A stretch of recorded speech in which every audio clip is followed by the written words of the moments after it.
शिक्षा एक्सपर्ट। आज 16 तारीख और 17 तारीख का ये करंट अफेयर है। इसमें सबसे इंपॉर्टेंट न्यूज़ है गगनयान को लेकर। गगनयान को लेकर बार बार न्यूज़ आ रही है। गगनयान क्या है? ये 4 हमारे जो एस्ट्रोनॉट हैं उनको अंतरिक्ष में ले जाएगा ये मिशन। इसमें सबसे इंपॉर्टेंट जो है ये है कि सतीश धवन अंतरिक्ष केंद्र जो है, सतीश धवन स्पेस सेंटर, वहाँ उससे छोड़ा जाएगा। और ये कहाँ पर है? श्रीहरिकोटा में। श्रीहरिकोटा का जो लोकेशन है वो बहुत इंपॉर्टेंट है, तो वो याद कर लेते हैं पहले ये कहाँ को है। तो श्रीहरिकोटा जो है ये पुलिकट लेक के अंदर है। और ये पुलिकट लेक है, ये भी कई बार एग्जाम में आ चुकी है। अब देखिए लेक जो है पूरी की पूरी ये फैली हुई है कहाँ पर? आंध्र प्रदेश में। तो लोकेशन क्या है इसकी? आंध्र प्रदेश। लेकिन कई बार क्वेश्चन ऐसा आता है कि ये जो पुलिकट लेक है कौन कौन से स्टेट के बीच में है? तो कौन कौन से स्टेट के बीच में है? तमिलनाडु के बीच में और आंध्र प्रदेश के बीच में। दूसरी एक और न्यूज़ आती है कि देखिए ये पूरा का पूरा जो है ईस्टर्न जो हमारा कोस्ट है उसके ऊपर है। इसके अलावा ये लेक है कैसी? तो ये लेक पूरी की पूरी एक लैगून है। लैगून मतलब इसके अंदर समंदर का पानी से बनी हुई है ये फ्रेश वाटर लेक नहीं है, ठीक है। इसके अलावा एक और क्वेश्चन है लेक के ऊपर ही। यहाँ आंध्र प्रदेश के अंदर एक और लेक है, उसका नाम है कोलेरू लेक।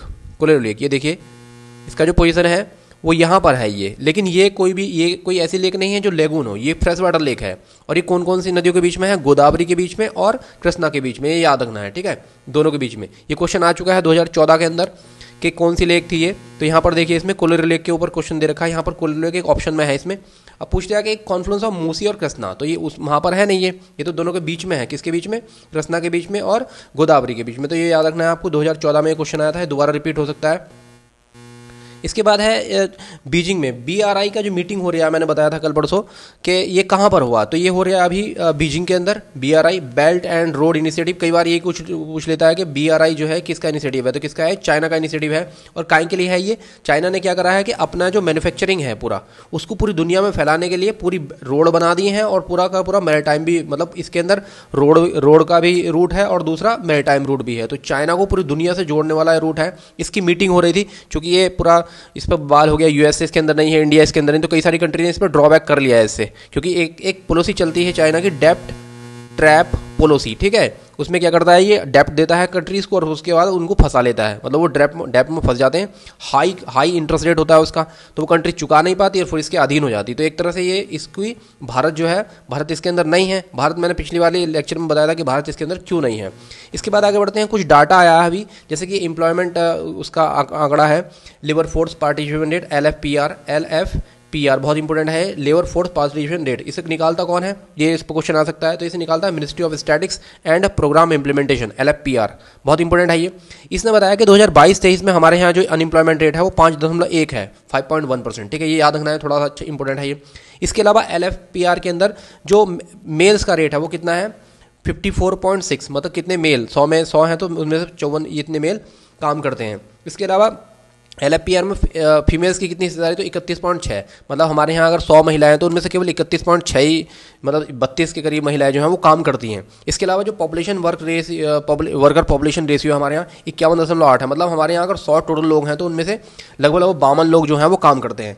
तो ये आंकड़ा याद रखना है और इसे कौन निकालता है ये याद रखना है। इसके अलावा एक और आंकड़ा था कि जो फार्म सेक्टर है हमारे यहाँ, जो एग्रीकल्चर सेक्टर है, उसका एम्प्लॉयमेंट में कितना योगदान है और उसकी हिस्सेदारी कितनी है हमारे GDP के अंदर। तो GDP के अंदर हिस्सेदारी 18.42। ये बहुत ही इंपॉर्टेंट है, आंकड़ा है 2022-23 का है। ये तो इंपॉर्टेंट है सारे एग्जाम के लिए। पूछेगा आपसे कि GDP के अंदर एग्रीकल्चर की हिस्सेदारी कितनी है, तो 18.42% इसकी हिस्सेदारी है। इसके अलावा अगर वो बोले कि एम्प्लॉयमेंट में कितनी हिस्सेदारी, तो एम्प्लॉयड कितने हैं लोग इसमें? 45.76, 2022-23, 2022-23 का ये आंकड़ा है। बहुत ज़्यादा इंपॉर्टेंट आंकड़ा है ये। और ये कई सारे मेंस एग्जाम में जब आप लिखोगे तो उसके अंदर भी ये आंकड़ा काम करेगा कि कितना लोग एग्रीकल्चर में एम्प्लॉयड हैं और कितना GDP में इसकी हिस्सेदारी। इसीलिए शायद ये इतना ज़्यादा लोग एम्प्लॉयड हैं, कम इसकी हिस्सेदारी GDP के अंदर, इसीलिए भारत में शायद गरीबी है, एग्रीकल्चर सेक्टर में विशेष रूप से गरीबी है। इसके अलावा एक और था कि एग्रीकल्चर का ग्रोथ रेट पिछले साल कितना रहा 2022-23 में। तो देखिए एग्रीकल्चर ग्रोथ रेट जो है वो 3.92 का रहा है, जबकि हमारी जो 12th फाइनेंशियल ईयर प्लान था उसके अंदर 4% की बात की गई थी। तो अप्रोक्सीमेटली उसके आसपास कहीं आया है, उससे ऊपर नहीं गया लेकिन, ठीक है। इसके अलावा जो ग्रोथ रेट आ रही हैं रोज कहीं ना कहीं अलग अलग एजेंसी दे रही हैं कि भारत का जो ग्रोथ रेट है वो 2023-24 में कितना रहने वाला है। जैसे कल फिक्की ने बताया कि 6.3 रहने वाला है। ऐसी कई सारी अलग अलग ऑर्गेनाइजेशन है। कल परसों जो IMF था उसने भी 6.3 ही बताया था, लेकिन RBI ने बताया था 6.5, ध्यान रखना। इसके अलावा इंडिया का जो ग्रोथ रेट रहा 7.2% रहा 2022-23 में, ये बहुत इंपॉर्टेंट है। 7.2 इन 22-23, ठीक है, इसके ये बहुत इंपॉर्टेंट है। वर्ल्ड बैंक का ये इनका IMF का इंपॉर्टेंट है, ठीक। इसके अलावा हमारा जो इकोनॉमिक सर्वे है 2022-23 का, उसके अंदर जो अगले साल के लिए 2023-24 के लिए प्रेडिक्ट किया गया, वो प्रेडिक्ट किया गया है 6 to 6.8। तो ये दोनों तीनों चीज़ें बात आपको याद रखनी है, ठीक है, डाटा है बहुत इंपॉर्टेंट। इसके अलावा एक नया न्यूज़ आया है अभी कि जो इक्वाडोर है, इक्वाडोर के नए प्रेसिडेंट बने हैं, उनका नाम है डेनियल नोबा, ठीक है, डेनियल नोबा। ये यंगेस्ट प्रेसिडेंट है वहाँ के। तो ध्यान रखना है कि इक्वाडोर के प्रेसिडेंट बने नए डेनियल नोबा। पूछ लेगा कहाँ से। इक्वाडोर की राजधानी क्या है? क्यूटो है इसकी कैपिटल।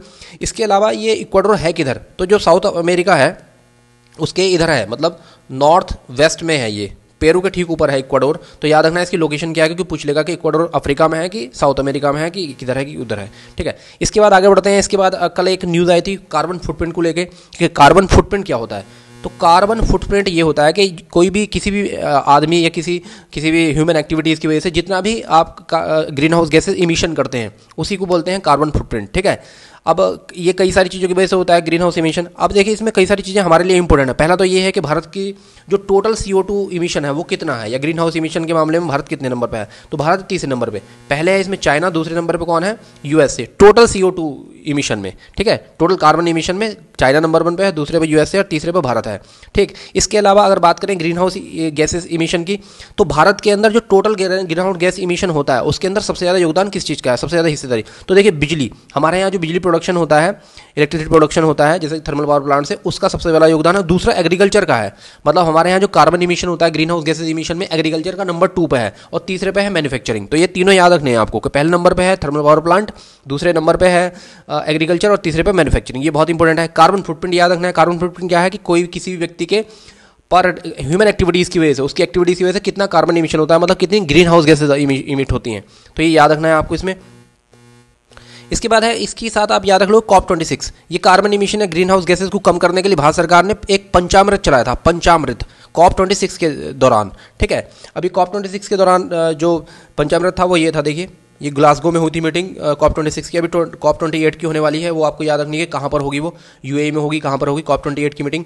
इसके बाद आगे बढ़ते हैं। तो इसमें पंचामृत एक कॉन्सेप्ट लाए थे मोदी जी, तो उसमें क्या क्या गया, तो देखो ये बहुत इंपॉर्टेंट है पंचामृत एग्जाम की दृष्टि से। 500 गीगावाट हम लोग एनर्जी, नॉन फ्यूजिल एनर्जी प्रोड्यूस करेंगे 2030 तक, इंपॉर्टेंट है। 50% एनर्जी रिक्वायरमेंट जो होगी वो रिन्यूएबल सोर्सेज होगी 2030 तक, ये इंपॉर्टेंट है। इसके बाद जो है कार्बन इमिशन को हम 1 बिलियन टन कम कर देंगे 2030 तक। इसके बाद जो कार्बन इंटेंसिटी है हमारी वो 45% तक कम हो जाएगी 2005 लेवल से, मतलब जितना हमारा कार्बन इमिशन, कार्बन इंटेंसिटी 2005 तक, उस लेवल से हम 45% डाउन कर देंगे उसको। इसके बाद है हम नेट जीरो का जो टारगेट है वो 2070 में पार करेंगे। बहुत ही इंपॉर्टेंट पॉइंट है, ये आएगा जरूर एग्जाम में, ठीक है, इसलिए इसे आपको याद रखना है।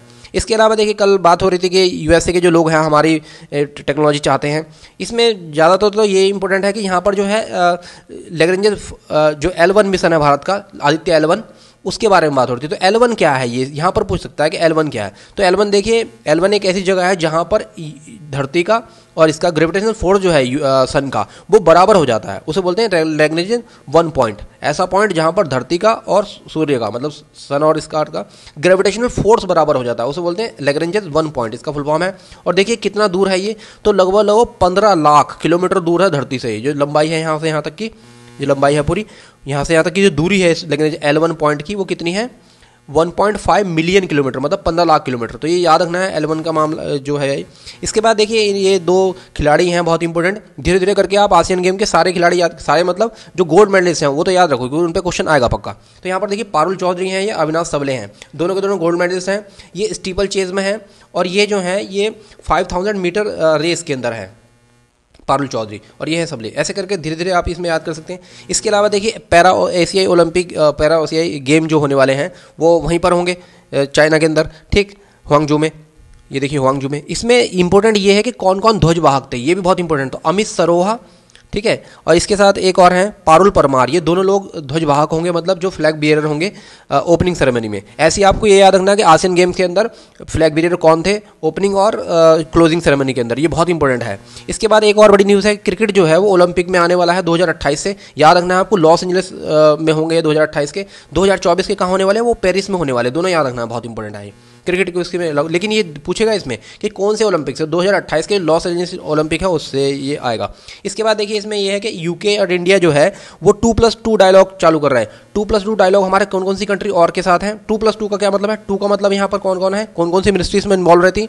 तो डिफेंस मिनिस्ट्री और finance ministry, sorry defence ministry और जो फॉरेन मिनिस्ट्री है वो ये इसमें इन्वॉल्व है, उसी का मतलब है 2+2। ठीक है, इसमें ये देखिए कौन कौन सी कंट्री के साथ हम लोग और 2+2 करते हैं। तो इसमें है यूएसए, जापान और ऑस्ट्रेलिया, ये 3 कंट्री हैं जिनके साथ हम 2+2 डायलॉग करते हैं। चौथी हो गई अब यूके। तो पहली मीटिंग होने वाली है 2+2 की, और कहाँ होने वाली है? वो दिल्ली में होने वाली।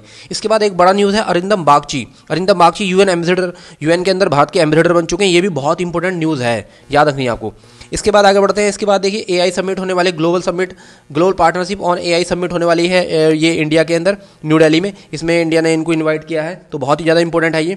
इसके अलावा एक न्यूज़ और है इसके अंदर कि भारत के बाहर जो स्टैच्यू ऑफ इक्वलिटी है, ये अंबेडकर जी की सबसे बड़ी मूर्ति है भारत के बाहर, ये कहाँ लगी? तो यूएसए के अंदर लगी, मैरीलैंड के अंदर। बहुत इंपॉर्टेंट है ये न्यूज़, आपको ये याद रखना है। इसके अलावा ग्लोबल मैरीटाइम इंडिया समिट ये हो रही है मुंबई के अंदर। ये समिट्स बहुत इंपॉर्टेंट है, ये आपको याद रखनी है।